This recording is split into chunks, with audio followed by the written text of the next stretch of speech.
Hi, I'm Dr. Swaroop. So we'll speak about head and neck cancer. Cancer arising from various sides of the head and neck. So what are they?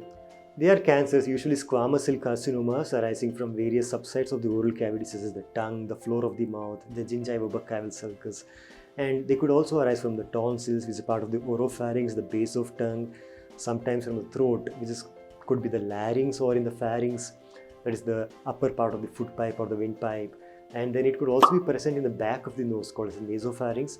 It could also be present in the sinuses. So head and neck cancers are generally preventable in most of the cases because we have to know what are the risk factors. Most of them are lifestyle related. Tobacco smoking, tobacco chewing is one cause. Alcohol is another cause. The combination of smoking plus tobacco is even bigger of a problem. Then human papilloma virus, which is a kind of a sexually transmitted virus, is another cause. And then some rare causes could include exposure to wood dust or nickel dust, which is seen in woodworkers and certain factory workers. This can all cause to head and neck cancers. So by knowing the risk factors, we have to mitigate our exposure to these particular risk factors. Thus we can prevent head and neck cancers. Early detection in head and neck cancer is very important.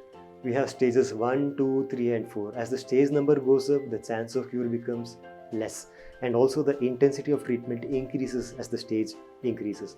Like in early stage of head and neck cancer, a simple surgery may be enough, but as the stage increases, we may require surgery, chemotherapy, radiation therapy and sometimes immunotherapy as well, which significantly increases the cost and the complexity of treatment.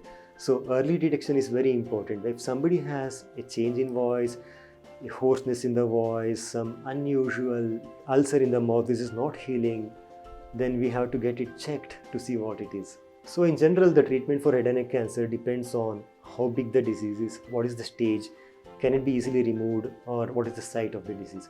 For example, an early stage carcinoma of the tongue can easily be removed, but we should also take into account what could happen if the tongue is removed. There will be some occupational issues. So in that case, we may choose radiation therapy, chemotherapy and all those things. Some locations are not easily accessible for surgery, such as the sinuses or the nasopharynx, where we directly start them with chemotherapy and radiation therapy. But in general, as a principle for head and neck cancer, we have to think about organ preservation before surgery. For example, just because we can remove a throat cancer, if we remove the throat, what's going to happen to the person's voice? What about somebody's occupation? So we have to think about all those things. So early stages, radiation therapy and surgery are equally effective, but in advanced stages, as we go up to stages 3 and 4, we may require multiple modality approaches, which include surgery, chemotherapy, radiation therapy and sometimes immunotherapy as well. So earlier the detection, better the chance of cure.